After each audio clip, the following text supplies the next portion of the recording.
After talking with a lot of empty nest women or women stepping into it and just hearing them, listening to them, the one thing that I kept hearing was sadness, Oh, loneliness, not knowing who they are anymore. What am I going to do with my time? So a lot of those things really resonated to my core and really shook me because I'm like, okay, I do see all of that. However, this is supposed to be a new chapter. It's supposed to be one of our best chapters. Your child would not want you to be suffering, right? They're not going off to live a college life or to start a life if they're not going to college.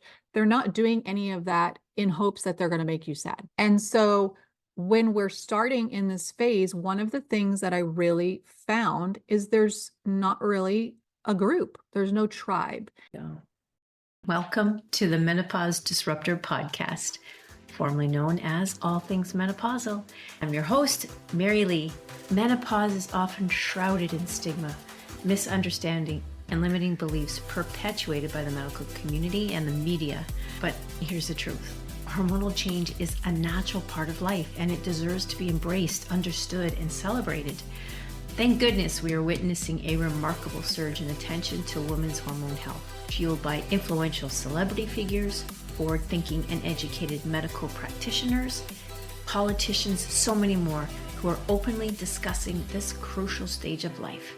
And I've joined the ranks to advocate for your autonomy in healthcare and ensure that we get the quality of life we deserve. I aim to empower women who are navigating the turbulent waters of peri to postmenopause with a wealth of knowledge in hormonal health, nutrition, holistic living. Each week, we'll tackle the taboo topics surrounding menopause with grit and honesty. I'll be diving deep into everything from hormone replacement therapy to nutrition, sleep, libido, and often ignored aspects of heart, brain, bone, and pelvic health. And I will continue to bring on the experts in the field of women's health and wellness who share my passion of challenging the status quo. Together, we are debunking the myths and empowering you to advocate for your well-being with confidence. It's time to disrupt these damaging and limiting beliefs around menopause. So join me on this empowering journey where we aren't just surviving, we are thriving. In this upcoming podcast, you can look forward to an enriching discussion with Robin Jonas from Live Life Balanced. We'll be diving into various topics related to health and wellness with a focus on holistic and integrative approaches. And Robin champions her work as a health coach, looking at the whole person, the mental, physical, emotional, and spiritual whole person that we are. Robin opens up our discussion with her journey into integrative health coaching and the interconnectedness of the different health aspects. We are going to discuss also the negative effects that toxins and social media have on our well-being and its impact on our hormonal health. Robin's also going to share with us her take on empty nest syndrome and why creating community and support networks during this phase is so important for our mental and emotional well-being. And then lastly, we get into the importance of being aware of ingredients, becoming your own ingredient detective, if you will, and how we can read labels on food and healthcare products. Robin will share with us one of her favorite reads and why and how it's impacted her journey into the field of integrated health coaching. Robin, welcome. Thank you. Menopausal is definitely something I'm living, and I love learning from you. And I appreciate you having me on to talk about things that I'm super passionate about. But I also want to thank you for doing your podcast and teaching everybody about the different types of things we can be doing during this phase of life. So thank you. Well, thank you for saying that. And likewise, we're going to share some secrets that you have Yeah, that are going your to help us through big that secrets. Robin, I always like to start with a little bit of backstory. What led you to this field of work? What was your journey? And what have you learned from it that you could share with the world? Yes. Well, first of all, I always wanted to be a teacher. And that was my first profession, was teaching. And I absolutely loved it. And I also knew I wanted to be a mom. And so once we had kids, I stopped working and I was a stay-at-home mom for well, all of their life, basically. I did a lot of nonprofit work. I did things for myself during that time. But fast forwarding through motherhood, right? You just, your children have an ailment, your children suffer with something. It just put me on high alert. And it really, I'm obviously being a teacher, very into learning, very into finding my own stuff. And so as we kept approaching different ailments, whether it was eczema or reactions from red dye, or my one daughter was diagnosed with non-allergic rhinitis, which I was like, what is that? And they were like, oh, well, you just need to get rid of all of the scents in your house. I'm like, what? I'm like, and she always constantly had a cold. And so it was just down this road of things happening and me scratching my head and saying, this, what is happening here? And so through my through the journey of having different kids, my kids having different things, I just was exposed to a lot. And then I just wasn't really satisfied with a lot of the answers I was getting. They just didn't resonate with me. And so I just started looking outside of the normal bubble, Western world, I guess. And that really led me to having my eyes open to how many more tools and different thought processes were out there. And so once, and even still today, we're still working. Health is a journey. It is not a start here and a stop here. So that's the one thing that I think we have to shift in our mindset is that if we have an ailment and we work on that ailment, that doesn't mean the journey stops right after. You've got to continue, otherwise you go backwards. So it's like just getting little bites. And that's where the whole 1% shift comes into, that method of having that mindset. Most of us, especially in the menopausal years, are in midlife. We are 40s, 50s, 60s, right? So we've lived all this time. We've had certain conditions that we grew up with that maybe weren't even right for us, but just that's how it goes. You just learn certain things from certain people and then you grow along your journey. And then all of a sudden you're like, well, wait, this doesn't make sense for me anymore. And so that's having kids forced me into that. And once I started to learn different things, I just felt, okay, the world needs to hear this. And so my kids encouraged me. They were like, this is what you eat, breathe, live. This is you. So I went back to school and I became an integrative health coach because I liked the philosophy. And the philosophy is like whole being. And so we talk about two different terms, which is called primary and secondary foods in my schooling. And it really was a huge eye opener to me to see the connection of all parts and pieces coming together to make a whole person. And so just to give you a little backstory, primary foods are all the things that feed your soul off your plate. And then secondary would be the things that are on your plate. But the example I like to tell people is you could eat a really clean diet. You could be doing the things that someone told you to do to get healthy or to lose weight or to do whatever it is your goal is.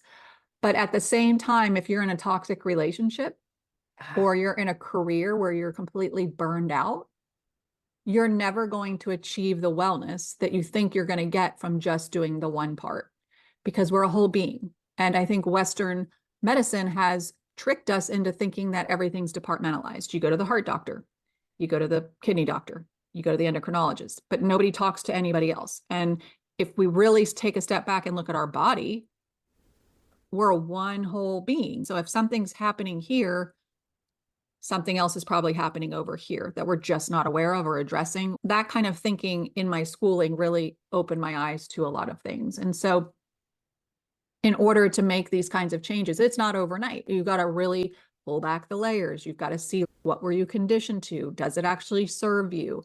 What is your health story? What did you grow up with? I think so many people dismiss what has happened previous. And it's really important to acknowledge those things because it brings up a lot of things for us to be able to sort of work through and reframe and make our own choices. And I think that's really important when you're trying to heal in this midlife era. That's what I say. I'm living my midlife era.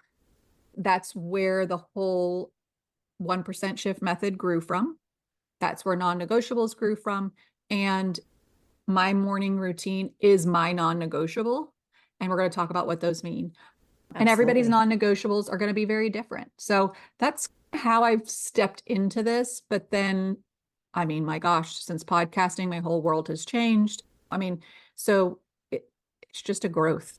It's part of my journey. That is a lovely journey. Oh, Yeah. thank you. Stepping into her power and that lived experience, which is something that was emphasized a lot when we did our podcasting courses. Kathy Hmm. Heller kept saying, your pain points, that's the transformation you want to bring other people through so that they Hmm. can get the results, because we've been there. Yeah. Fantastic. I really do want to get into the morning routine and the non-negotiables, because when you had me on your podcast, we had a delightful conversation. And that was one of the questions you asked me. And it wasn't until it was framed in such a way that I had to sit down and say, wait a second, I don't want to give up that, because I now know that if I don't do these things in the morning, my whole day is shot. My energy Hmm. level is shifted. My focus is shifted. I'm so This glad that you morning, got that. let's get into talking about that and why it is so vital to set a morning routine and stick with it and be apologetic if we can, always. So, my morning routine kind of stemmed selfishly from what I needed for me to be my best version during the day for other people. And it didn't start with an elaborate, it's not a 2 hour process. And it shifts and it changes depending on the season and where I am, vacation, not vacation. But it's a priority, it's a non negotiable that I spend time with myself. And so Beautiful. for me right now, currently, it looks well, and it always has looked like my quiet time, which my family knows when I'm doing my quiet time. It's like my energy bubble, get away. So I I do devotionals, I journal, I might listen to a meditation, I might just sit quiet and stare out into as I have windows where I am, and so just staring out into nature. I just allow a quiet space for my mind. I do some breath work. I mean, that kind of shifts and changes, but ultimately, when I am sitting in that space, I get so many downloads, is what I call them, but messages, right? And whatever you believe in spiritually, that's what you go with. So that's where I receive a lot. And I think because I'm sitting quietly, that is able to come through to me. Whereas when I'm just rushing and I jump out of bed and I'm like, it's like just not the same energy. So I definitely take that quiet time. I will either do red light therapy, I will do some type of yoga, or I'm going to walk. Again, things vary. I always have some type of a warm drink in the morning. Usually I start with lemon and water, and then I might go to a mushroom coffee or a juice, or it just really depends on. And again, like I'm not like a stickler for everything having to be the same exact every day. It's just about giving myself the space to pour into myself so that I show up better. And so for people listening, I guess the question that I would ask to you is, what is one thing that you do in the morning for yourself that then allows you to have a good day, show up in your best version? And a few of the things I would like to encourage you to not do is look on your phone immediately, because there is true science behind getting up, getting some sunlight in your eyes. It balances your circadian rhythm. I mean, there's tons of research on it. So please, if you don't want to listen or believe, just go look, because it's really important. And I think what people haven't been quite educated on yet is that sunlight sets up your melatonin for the nighttime. So if you're waking up and you're getting blue light directly in your eyes and you're not really taking the morning, even if it's just 20 minutes, you're just really doing a disservice for your entire day, because it's going to affect you at night. It'll affect your sleep. And similarly, at nighttime, I would encourage you not to be looking at your phone as you drift off. And unfortunately, I mean, fortunately, I think we are the last era, the last generation of people that actually did have some life without phones. And so I always say to people, it's possible because we did it. We did it. We just forget how it feels because our nervous system is so dysregulated at this point from all the noise all the time. And so I take them back. What was life like when you first got your job, right? You woke up and you took a shower and you got ready for work. And if there was someone else in the house, you would talk to them. You'd have breakfast and then you'd be off. And then you'd drive to work oblivious, right? Of about exactly what was going to be coming at you that day. And then you'd get there and you'd handle your stuff and then you would leave. And now it's like we wake up, we immediately feel pulled to check our email, check social media, who's contacting me, well, who do I got to get back to before we even hit the floor and get moving. So by the time we're standing, our body's already vibrating. Oh my God, I have 100 things to do. So again, it's just about respecting your health. It's about pouring into yourself, which is self-love. And it's really just finding what works for you and cutting out the noise because there's a lot of noise. There is so much noise. That is so wise what you just passed on. And there's a growing field of evidence that is research and evidence that's demonstrating the fact that, and of course, a report came out with the US Surgeon General, I believe it was, Mm-hmm. saying social media should now have warning labels on it for youth. But I believe that Yep. that should extend to Mm-hmm. everybody. And certainly for the menopausal woman who's going through high levels of cortisol already, just Mm-hmm. because of the Naturally. shifts naturally, Mm-hmm. exactly. And then you just elevate it with that noise, as you said, you're setting yourself up for a lot of increased stress and unnecessary stress that doesn't need to Yeah, be we, there. especially in the midlife years, right? We really need to be looking at all things to reduce. We all have stress, right? There's no way to escape stress, but we don't have to invite unneeded stress. We don't have to invite the things into our life that are going to cause additional stress that we do have control over saying no to or not having. And I think for me, at least in my 50s, which I'm 51 now, but I swear, like when I turned 50, I just had this big shift and I'm okay talking about things that are uncomfortable where I probably wouldn't have when I was in my 40s, early 40s. And I really protect my space. I protect my space in my home so that when I'm here, it does not feel stressful.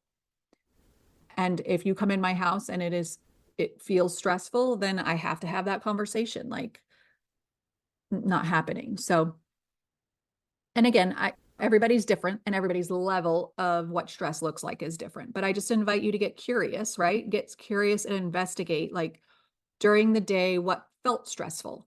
And then ask yourself, okay, so if that felt stressful, was that something that I could have handled differently? Or is it something that I really don't even need to be entertaining? And then shifting away from that. And so a lot of health and wellness to me is experimentation. And that's where the 1% shifts come in. Because again, we cannot change everything overnight, but it is also super overwhelming to have the mindset that you have to follow one particular thing to get a result because your life's different than my life. Your health is very different than my health. So you might be able to handle a chaotic house and it doesn't even phase you. Where for me, I'm more sensitive at this point in my life where I just don't want it. So again, it's very bio individual. The 1% shift method is about deciding one thing you want to work on. So we have this wheel that we call a lifestyle wheel, and you can point and plot. Are you very satisfied in this area or are you not? And then you can connect the dots and you can see where there's some lack. And really, that's just a way for you to pick one area to work on rather than trying to work on everything at once. And once you can pick that, so let's just say, for example, it's movement. You're not really satisfied with where you're at. So what do you do about that? You're not going to go start running a marathon. That's crazy talk if you've not ever run a marathon. You don't have to join a gym. You don't have to do anything that feels uncomfortable. So the question would be, what do I like to do that's going to help me to move my body? And again, in this midlife phase, what worked for you at 20 probably is not going to work for you at 50 or 60. You've got to realign and flow with your body instead of forcing your body into something that it's not meant for anymore. So I always encourage people find something you love. If you love to play pickleball, go play pickleball. That can be exercise. It can be movement. If you just like to walk, I'm a walker. I love walking and nature, connecting in nature for me is better than going to the gym and being frustrated. And so I'm going to get more out of that and I can do the weight training and whatever I need in my own on my own terms, I guess. So you've got to figure out what your terms are and then pick one thing. Let's say you were going to walk. Let's just make that as an example. Well, you're not going to say, I'm going to walk every day of the week for 45 minutes when you haven't walked in 2 years. You're going to say, okay, what's realistic? Let me look at my life. I can see where I could fit in twice a week right now for 30 minutes. Great. That's your 1% shift for the week. And if you get to one and you don't get to both, you just readjust. So I think it's a level of commitment to yourself, finding what works for you, and then doing it. And so Beautiful. that becomes your non-negotiable. Whatever you pick for your 1% becomes your non-negotiable. And then you just stack. Those things stack up. And that's what actually creates a healthy lifestyle, Beautiful. in my opinion. Absolutely. And I like how you phrase that too, in terms of it's experimental, and also it's a level of getting to know what works for you. And midlife really is an opportunity, and for some women, to discover who they are for the very first time. Mm-hmm. And sitting down and really asking yourselves those questions. What do I value? What is important for me? And what am I not willing to give up? Or what do I need to take off the proverbial plate, if you Mm-hmm. will, to Yeah. move forward, to make these small shifts? So when you work with your clients, is there a process by which you sit down first and foremost and say, let's get into the discovery phase and to identify really who you are at this stage in your life? Yes. The first thing we always start with is, what is my health story? What did I grow up with? What did I take away from there that I've been carrying with me? Does that actually serve me? And then we sort of start unlayering from there. And again, when I'm working one-on-one, it's very bio-individual, and it's really according to what you feel aligned with. So it's very different for every single client, which I love. And I think it's important to teach the person that you're working with, or that I'm working with, that it's okay to have your own process. It's okay to have your own journey. We're not going to put you on a particular diet with a particular workout regimen. We're just going to take the steps. And naturally, as you take these steps, you will leave empowered to know you can do it by yourself, that you're on the track to create something beautiful. And it's not because somebody else told you exactly what to do, but it's because you told yourself what you needed by listening to your body. And to your point about midlife, when our kids, empty nest moms, when our kids fly the coop, okay, we will never be going back to the person who we were before we had kids. And I think that's really hard for some people to wrap their mind around. Like, before we had kids, we were this different person. And then we had Yeah. kids and we shift into momming and wearing the mom hat along with a career hat, along with social hat and CEO of home and all the things. We get all these different hats, but we forget a lot of times in those momming years what we need. And we might work out, right? We might do a few things here or there, but there's not the intention around, like, I'm pouring into myself because I value myself. I value my health. It makes me show up better. If you're doing that in the 20s, 30s, and 40s, you're amazing. And this is what my prayer is. And my hope for the generations is to teach the moms, and then the moms teach the younger kids. And the kids start to come up with some of these tools and practices, and really just acknowledging. But for moms who have gone through it and are now sitting in this new phase, you are different. You're not that same person. You've evolved. You're either potentially in a marriage or maybe not, but you are not the same human being. And so you have all these new factors that you get to. It's a beautiful thing. You just have to reframe it. It's a beautiful thing how powerful you've been for 20 years. You've kept humans alive. You've done the thing. You've also really managed your home well. And so it's about reflection. I think 50s and this midlife and menopause really, and I quote you all the time. I quote you. When you said on my podcast, menopause is the great reveal, I'm like, gosh, that was so freaking true. And I mean, anybody I tell, I'm like, guys, she knows it is the Yeah. great reveal. You are going to come into stuff that you didn't even know was going to be possible, because it's just stuff's coming back up, stuff that you've suppressed. It Yes. comes, and it needs to come. And that is when you allow that to happen and then to work through it, you do step into your best version, right? Absolutely. Oh gosh, Robin, this is so good. I could take this in a million different directions. But I'm glad you talked about the empty nester. I'll soon be one of those empty Yes. nester moms. And coupled with the fact that we're facing this time of great reveal and realizing that there was stuff that was not ever properly dealt with. It was Mm-hmm. buried, it was suppressed, it was ignored, it was denied, it was Yeah. avoided. And Yes. menopause says, Love it. girl, if you're going to rise to your higher level of wisdom and move out of that sacral chakra to the instinct, the third eye chakra, you've got to deal with some baggage and deal with That's it. right. But It's empty liberating. nesting, it is liberating. Mm-hmm. But like I a think. birthing, it's, Mm-hmm. and I've shared this with another one of my podcast guests who explained it. It's a birthing into our second spring. And as we see, a birthing is such a challenging, beautiful, but tumultuous. Mm-hmm. It's the powerful, it's the dark, it's the light, it's everything. Where I want to go with this is as we're entering into the empty nest phase, and Yes. normally it's aligned with the menopausal transition, there's a tendency to be wanting to fill that void with busyness. Mm-hmm. I'm just going to make myself busy, which again is another act of avoiding and denying. So how do you work with your clients when they just keep filling themselves up with this busyness and feeling, oh, I don't have time to do a shift. I don't have time to do that. I'm so overwhelmed and challenged.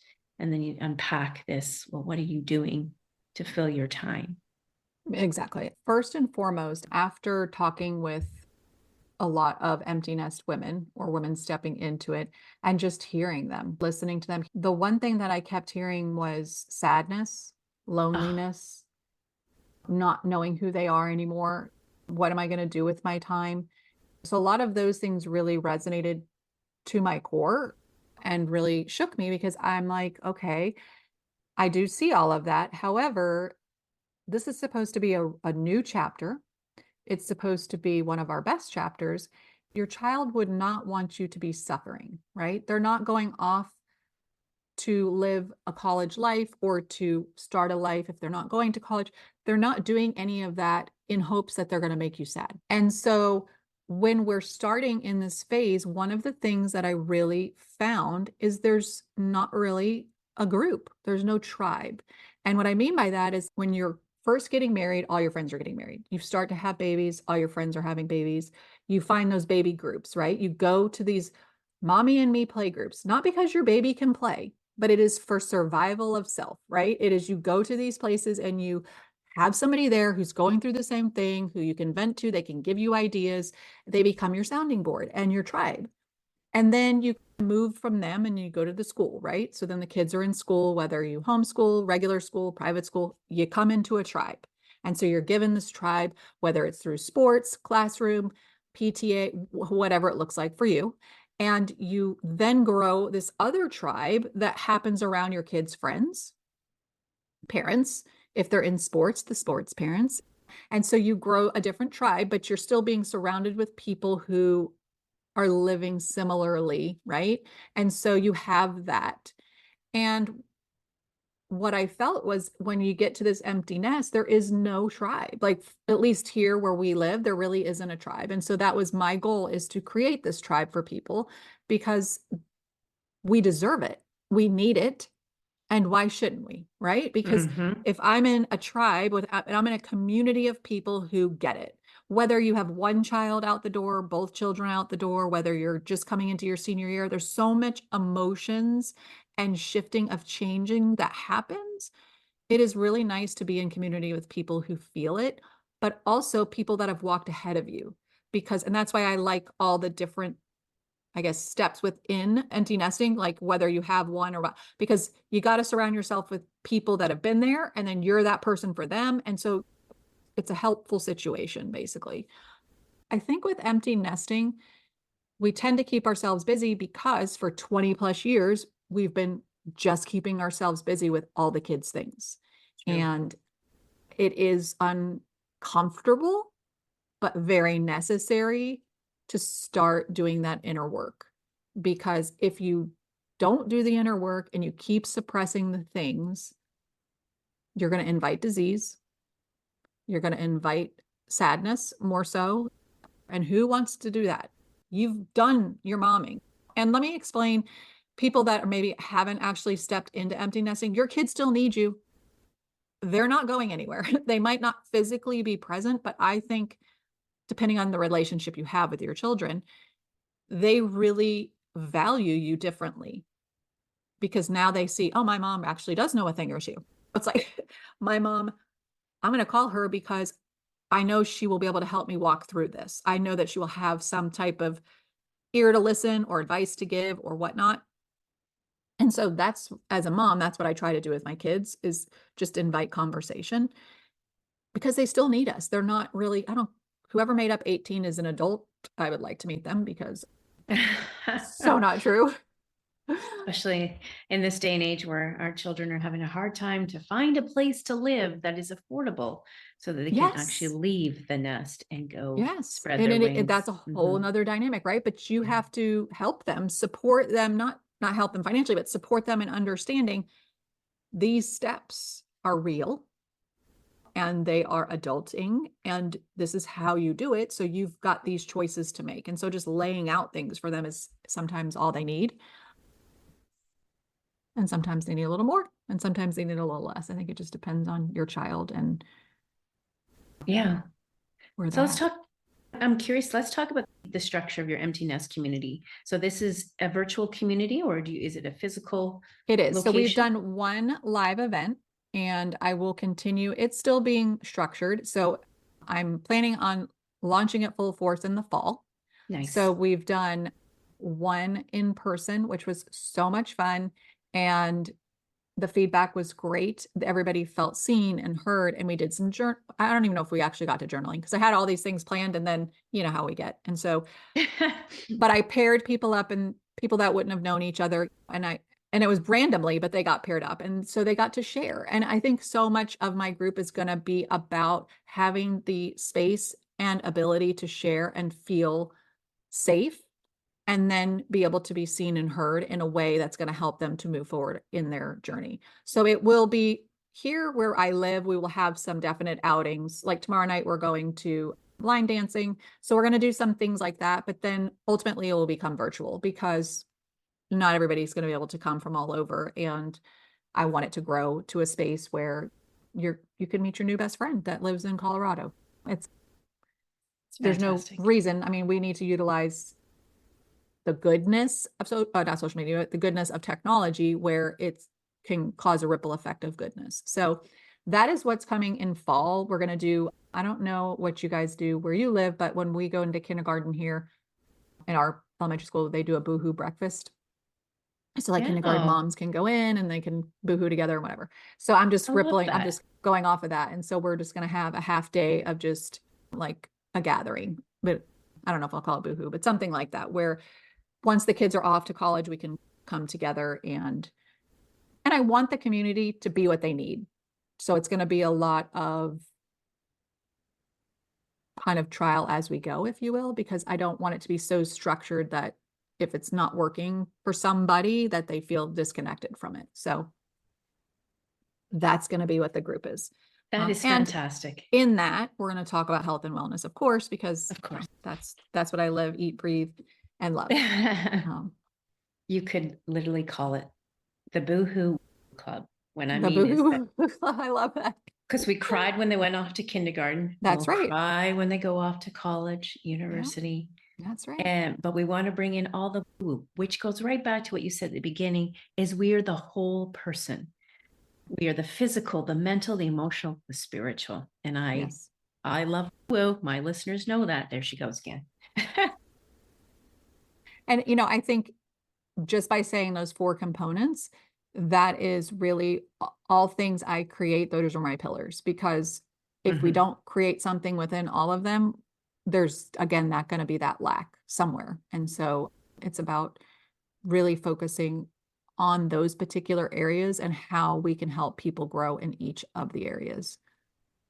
So good. And I'm hoping now, by now, the listeners are saying, okay, there's some really good advice here. But when it comes to connecting with women, and I've spoken about this before, the community, just having community alone to validate your symptoms and make you feel I'm not alone, I'm not crazy, other people are going through this. Yes, it's individualized and unique, and we're all like little snowflakes. Our symptoms show up, but that validation is that reassurance takes such a pressure, a stressful sensation off of our mindset. But I'm also hoping the listeners, because this is what I gravitated to, the sadness and the loneliness and the isolation.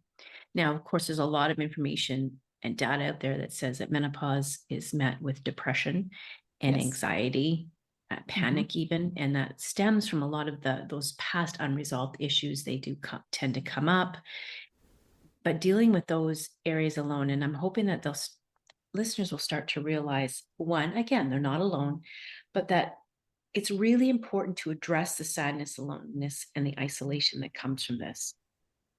I have seen women suffer in the menopause and the midlife phases, and it is a stressor on marriages and relationships, Mm-hmm.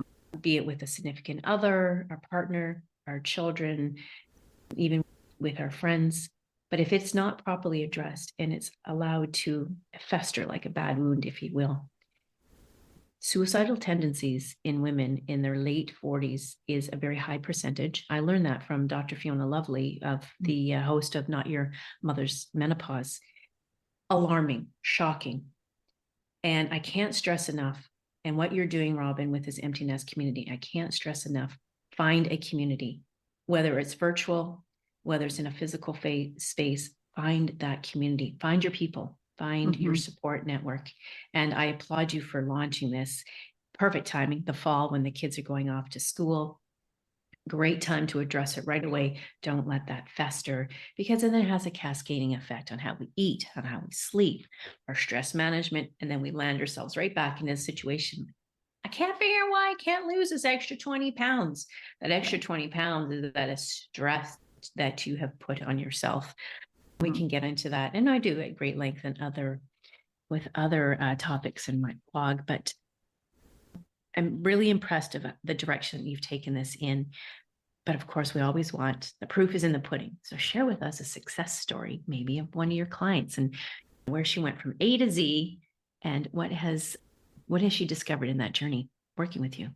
So one particular person pops into mind. And when she first came to me, she had been diagnosed with several things. She even went functional and integrative, and she got her labs and she came to me as a referral, and she came with a lot of diagnoses and a ginormous plan of attack. And it was quite overwhelming for her. And so I said, let's put all of that aside first. So again, we started with the health story. We started with her story of life, right? And we started to break down some of that.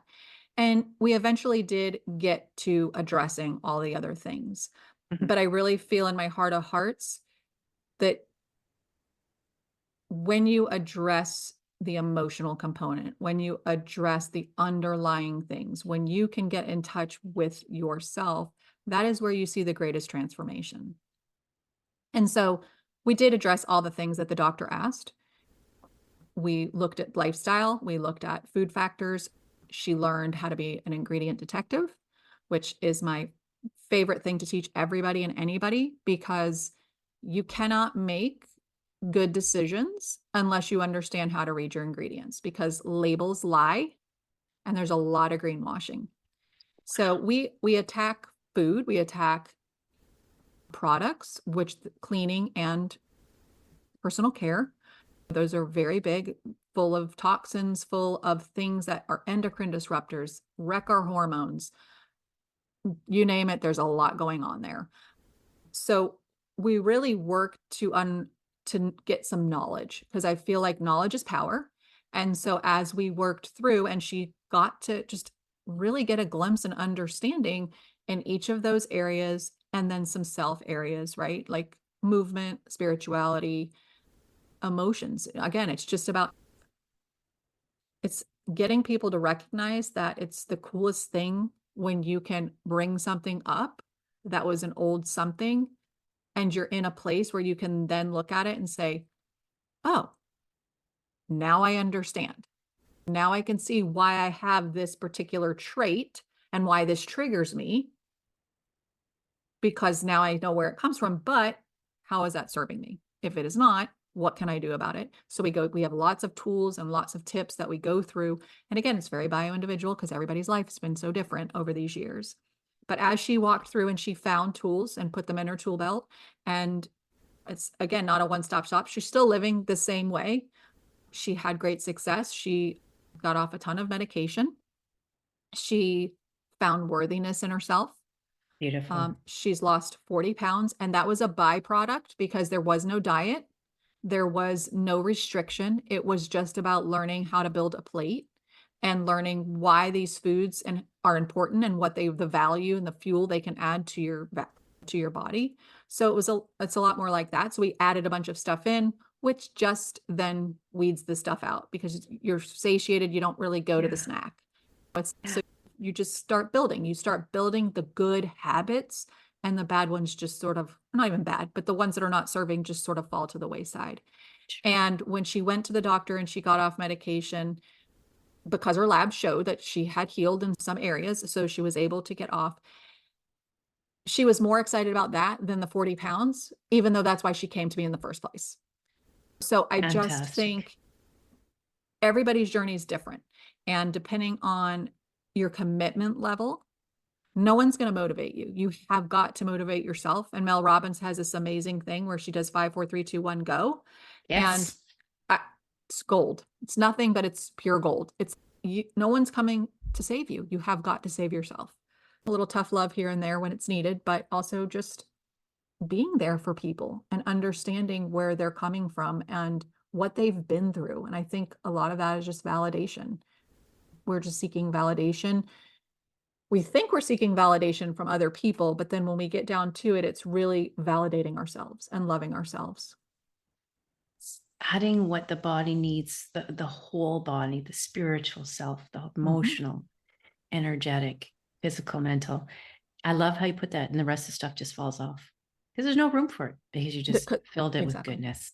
Yeah. Gosh, The thing I fantastic. will say is if you're motivated, if you're ready, if you've hit a frustration point of I'm ready to do the work, then having a coach, having a doula, having somebody is the person you would want to have by your side because we're cheerleader, right? We're going to push you where you need. We're going to listen. We're going to implement things that you're not going to get someplace else. And I'm not saying that someplace else doesn't have some of the right answers also, but I think it just needs to be a meshing of things. One of the things that I did discover, even through functional and integrative, is that you leave there with a ginormous list of supplements, usually, sometimes, mostly, and this protocol that is way overwhelming.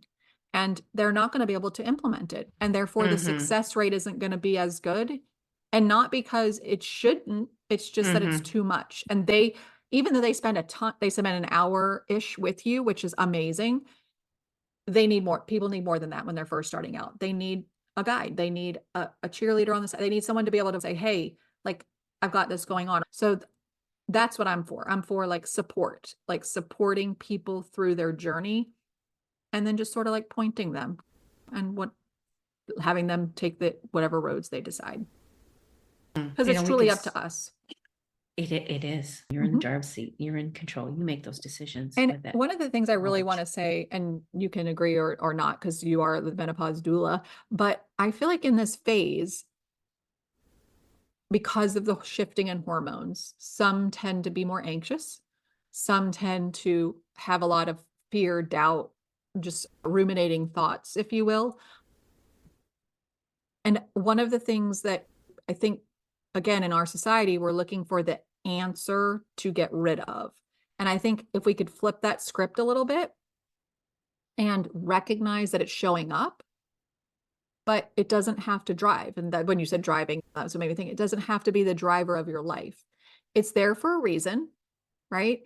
It could be a warning. You don't want to like totally get rid of anxiety because it does put you on alert, right? When you need to be on alert. So just reframing again, I know I talk a lot about reframing, but I think reframing how you're looking at the things that are popping up. What is it you're trying to tell me? How can I use it for my benefit? But then you need to be quiet and get out of here. Like you can sit to the side, you can have another seat on the bus, you can go to the mall, whatever, but you're not going to be the one that's telling me where to actually go in my life. So Absolutely. Two I words think, that come up: don't absorb, observe. oh, I love So that. I've noticed that there tends to be an analysis paralysis, Mm, analyzing. Well, okay, if you want me to do this, let's, and they analyze, and then they're literally paralyzed on the spot. they can't move forward because they allowed their thinking mind to take over and analyze. And I say, no, don't That's your absorb. amygdala, right? Yeah, that's the I think it's your amygdala. Because Yeah. it's the brain's job to keep you safe. Exactly. And also, like when you're saying that, the overwhelm, the thoughts and all of that, that's where that 1% shift comes in. What's one tiny step that you feel comfortable doing after you do it and do it and do it and be consistent with it? Eventually, your body will get used to the new feeling. So we could spend a whole podcast episode just talking about ingredient detecting. Oh, yes. But if we were to leave our listeners with one key thing to look for when they're going out for ingredients, be it food, There's their healthcare two products. Okay. two things for food: natural flavors Okay. and hydrogenated oils. Oof, So yes. those two, if you see either one of them, to me, it's a hard no. And let me explain why. Those kinds of oils are inflammatory. And the last thing that we need, especially in this midlife, but anybody, is adding more inflammation to our body, because our body can only handle so much inflammation and it's going to become overwhelmed. And then that's again where things start to go haywire. The second one is natural flavor. And I have a podcast episode. I think it's, don't quote me, but I think it's season 2, episode 1. It is Okay. with Lovebird Cereal, the owner of it. And he worked, first of all, I've known about natural flavors for a long time just due to my kids' health. But Okay. getting him on the podcast and actually speaking to him, he worked in a different cereal company prior to getting out and starting his own thing to make safer cereal for his child. I picked his brain about natural flavors. And so there's nothing natural about it. There might be a hint of natural, but if it was actually just natural, they would just list it. So for example, if it says like a lemon lime flavor, let's just say, and it says natural flavors, but when you're looking at the ingredients, there's no lemon and there's no lime. Yes. So where's that coming from? So it's got to be in the natural flavors. And what that means is there might be like a hint of it, but they're going to do it it's going to come from a laboratory situation, because how he explained it, which I encourage everybody to listen to it and don't just take my word for it, but is that they make it so that it's so palatable, you want to come back for more. When he was like, why can't we just use strawberries? And they're like, because the taste is not strong enough. Mm-hmm. Because Exactly. we've conditioned through junky processed foods to expect these ginormous flavors. And also it's a moneymaker when you keep craving that flavor, right? So I'm always just a little bit skeptical. I've actually reached out to a few companies that are otherwise very clean companies. And I'm like, hey, could you tell me what the natural flavors are and why you chose natural flavors versus just using lemon oil or lemon peel or whatever? And unfortunately, even some of the clean companies just are not as educated, or it's just cheaper. But after talking to him, just solidifying that, and I mean, I could go on. Dyes, just ditch the dyes Yeah. immediately. Dyes are unnatural. They're not in other countries. Our FDA does not ban them, but Europe does. And from personal experience with one of my daughters, red dye, if you have children that are quote unquote having like hyperactivity characteristics, red dye manifests that. There's a whole TED talk this lady does. If you just Google TED talk dyes, she tells her story and it's amazing. And I can attest to it just because my daughter would turn into the Tasmanian devil when, I mean, she was like just nonstop out of control. And once I could boil it down to that, I was like, oh, okay. And we So, have a whole generation of children being put on ADHD medication because they feel that the children are somehow it's a neurological issue. And mm-hmm. it's probably on their plate A in lot of it's on their plate for sure. Everybody's made up differently. So yes, there are unbelievable. some people that have more of tendencies like that, but I just think you got to exhaust all the natural things before just hopping on medicine. That's my belief. Mm-hmm. Take it for what it is. As far as personal care products, I'm just going to name one. Okay. I have a whole list of 20, but the first thing that pops in my mind is fragrance. If you pick up a Oh, product and it has fragrance, that is an FDA loophole that was given to companies a long time ago when when they started banning things. And so the loophole is the word fragrance can carry thousands of chemicals and you have no idea. They do not have to disclose it. It's never natural. Fragrance is an endocrine disruptor. It's a hormone disruptor in general. If you put that under your armpits, it's going directly into your bloodstream that way. Your skin is your largest organ, for those who might not be aware of that. And so anything you put on your skin, scalp, where you shave, all that, it's going directly in. So your body, when you eat food, has some time to process it and get rid of the garbage if you have a healthy systems inside, but you've got no chance on the outside. It's going directly in. Two apps. One is called Think Dirty, and one is the EWG. And you can put your products in and you can see what they rate 1 to 10. If you have fragrance, they're going to be 8 to 10 always. You should always try to stay 1 to 3 is what I suggest. You know, all in moderation. If you have one product that's a 5 and you can't live without it, it's just about not overloading your body with so many toxins that you cannot recover on your own. And that's sort of what happens before disease. I think a good visualization is think of a bucket, and we all have different size buckets depending on our genetic makeup, our constitution, our environment, all the things. And as we keep piling these chemicals on, your bucket fills up. And so everybody's tipping point is different. But when you are diagnosed with a disease, you have tipped your bucket. So that's fantastic analogy. Yes. So again, just visuals. I could go on and on about products, non-toxic and all the things.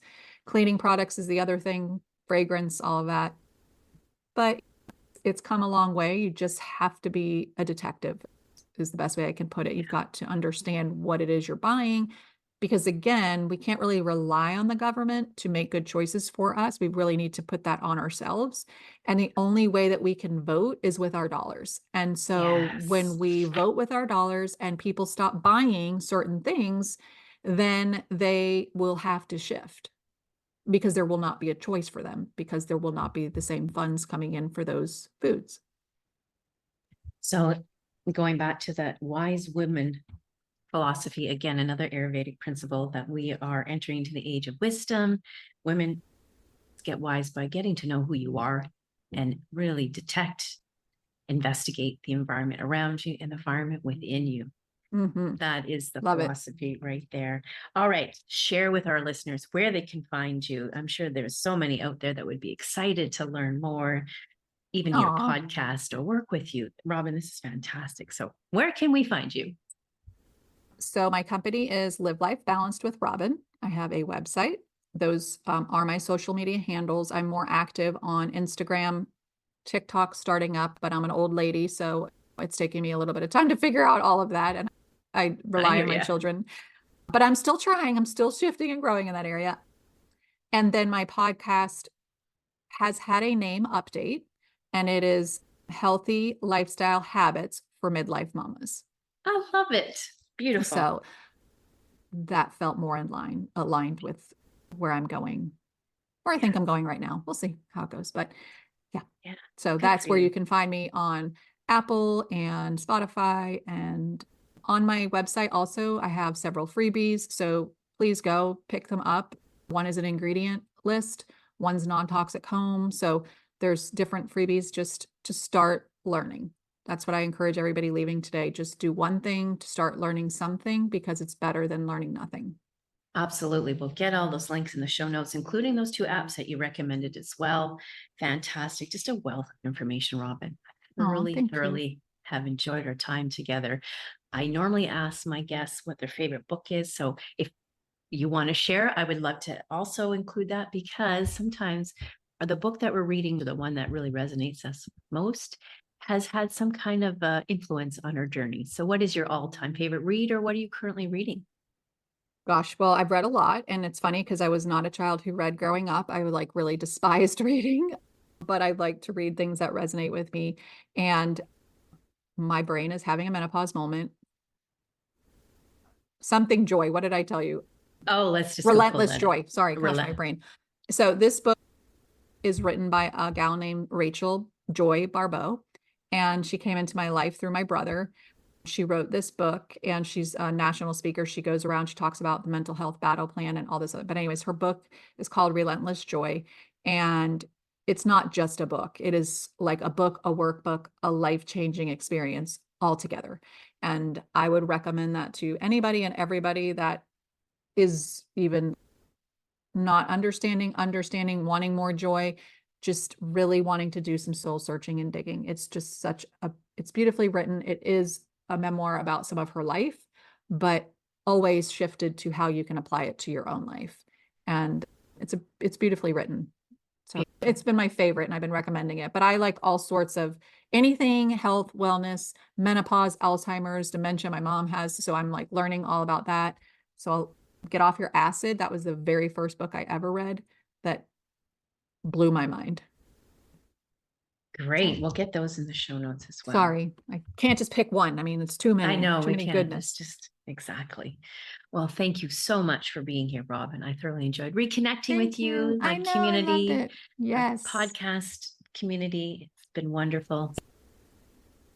I want to say thank you for the work you do again, because I wouldn't be where I am without being able to listen to you and getting wisdom from you. Ah, So I appreciate you making me feel like in this menopause of hormones, that because hormones is not my thing and it's really confusing to me and it's causing me a lot in this midlife chapter. But being able to listen to somebody like you and that's level-headed, that gets it, that helps people really, even though I don't tell you every day, I just want you to know how impactful your work is, at least oh, for me, and I'm sure many others. that is so wonderful. Thank you so much. Well, that's what You're we do as welcome. wise women. We raise each other up and support each other on their journey. Always Yes, learning. I love it. Yes. Okay. Love it. The universe always has your back. I say that often. Sometimes I don't believe it, but this time I kind of do. The funny thing is, Robin and I recorded this interview back in the summer, knowing I was going to be an empty nester within just a few months of my daughter moving out to go to school in Victoria here on Vancouver Island. But wow, here we are a couple of months after she's moved out. I've been feeling empty nest syndrome big time. And you can even go back and listen to one of my episodes, a few episodes ago, in which I talk about empty nest syndrome and why it's so important to address it, certainly with community and support. And I really felt like I had the community and support just by sitting down to edit this podcast. It's like, oh my goodness, Robin has said so many great things for me, reminding me that it's really important as we enter into this phase of life to give ourselves gratitude and not look at it as such a sad phase, but a new chapter. Here are my other key takeaways from today's episode. The first is the concept of 1% shifts. Again, funny thing, after a few months of recording our episode, I find myself even using that. What's 1% shift that you can make in your day to help manage your menopause strategies? Her message really resonated with me. So that's why it's my first key takeaway. The importance of making small, manageable lifestyle changes. And this will help foster long-term improvements in health and well-being, particularly during your menopause phase. You know, we can't go at it all at once. One of the best protocols when you're managing your menopause symptoms is to address lifestyle changes. But that doesn't mean picking up a gym membership, eliminating sugar altogether, and ditching the coffee. I mean, that is just too enormous and it's going to set you up for failure.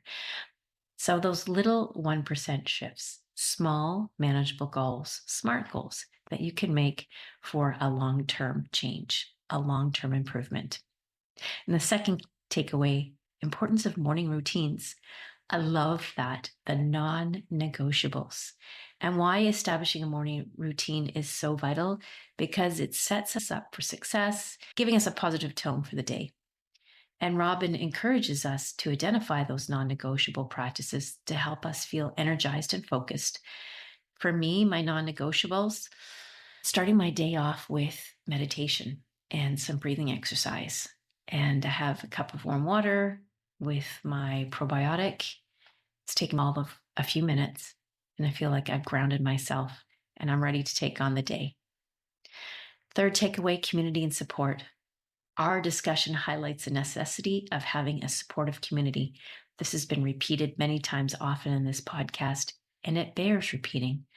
Women during the transitional phase of menopause and even empty nesting need each other to combat those feelings of loneliness and to validate our experiences. My fourth key takeaway was mindful eating and product awareness. And Robin really addressed the importance of being informed consumers by understanding food labels and potential harmful ingredients like natural flavors and fragrances, and also for advocating for ingredient conscious lifestyle to reduce the harms this can do to our bodies from both the internal and external toxins around us. Take a look at a couple of apps that she mentioned, the first being Think Dirty, and the other is the EWG's Healthy Living app. Both apps will help you monitor the toxin levels, the toxic loads in foods and products. As Robin said, aim to keep that number on the low side. But remember, as it adds up from one product to another, so does their toxic load. So it's all about being mindful, but also being diligent and doing your own detective work. My last key takeaway is so important that we address our emotional health during the menopause transition. And I speak to this on several episodes, particularly when it comes to the episode on cognitive behavior therapy and PTSD, because it's very nuanced and complex. And those things that we've never dealt with before will rear their ugly head in menopause. I mean, you can think of estrogen as a veil of protection, but when that veil is lifted, surprise, those things that were left undealt with, past traumas, illnesses, injuries, they'll come to the forefront. And now's our time to really address them. But in our conversation, Robin stresses the importance of addressing the emotional mental health challenges that will come up and encouraging us women to seek validation. Again, it goes back to having community and support, because this helps us understand our experiences, making us feel less isolated and that we're not alone. And it's important to do that inner work to navigate these feelings of sadness and isolation. That inner work can take on many different forms. Anything that helps you connect to self, be it a walk in nature, meditation, breathing exercises, yoga. Do whatever you can at this stage in your life to really reconnect with who you are. And that is really, for me, one of the first steps on the healing journey, and a beautiful opportunity in our midlife to address these things so we can step into our better, greater selves, the self that we're going to have for the rest of our lives. And as Ayurveda always says, the age of wisdom. Robin's podcast is now called Healthy Habits for Midlife Mamas, the 1% Shifts Empowering You to Thrive. And you can find Robin at livelifebalancedwithrobin.com. I'll put that in the show notes. She has so much to offer on this website, including several free resources, like how to stock up your pantry safely with products that are low in toxic load and safe for our body and our home environment, and tips and tricks on how to read food labels, and so much more. So go have a look. Robin is on Instagram at Live Life Balanced with Robin, and a podcast is streaming on Apple and Spotify. Wait 1 second. Before you go, there's one last thing I want to share. I don't want your menopause to limit who you are at this pivotal stage in life. I also don't want you to feel stuck in your transition with no clue where to begin. So I developed a program to help you on the journey. It's called none other than the Menopause Intelligence Course. I'd love for you to join me on an enriching, transformative experience designed exclusively for individuals ready to take agency of their menopause and not be slowed down in their experience. This 8-module course is fully self-directed, specifically crafted to explore essential aspects of the menopausal experience, blending scientific insights with practical strategies to empower your decision-making. We explore the science of hormones and the resulting mental, emotional, and physical changes associated with hormonal fluctuations. We also cover a range of holistic strategies and practices, inviting you to tap into your inner wisdom for symptom management. You'll be empowered to make important healthcare decisions. Experience the power of shared decision making. Together with your healthcare team, you'll craft a personalized management plan that respects your unique needs and values. You deserve to have your voice heard and to participate actively in your health journey. Say goodbye to feelings of shame, embarrassment, or isolation. Own your journey. Gain mastery over your menopause experience. Face symptoms with confidence at work, at home, transforming what can be a challenging time into an opportunity for growth and celebration. This course is about enhancing your overall quality of life with knowledge and purpose and a fresh new perspective on your menopausal transition. There's a reason why Ayurvedic philosophy recognizes menopause as the age of wisdom. You're a wise woman, so let's get wise together. Head on over to the link in my show notes to learn more and enroll today. I can't wait to have you be a part of this community.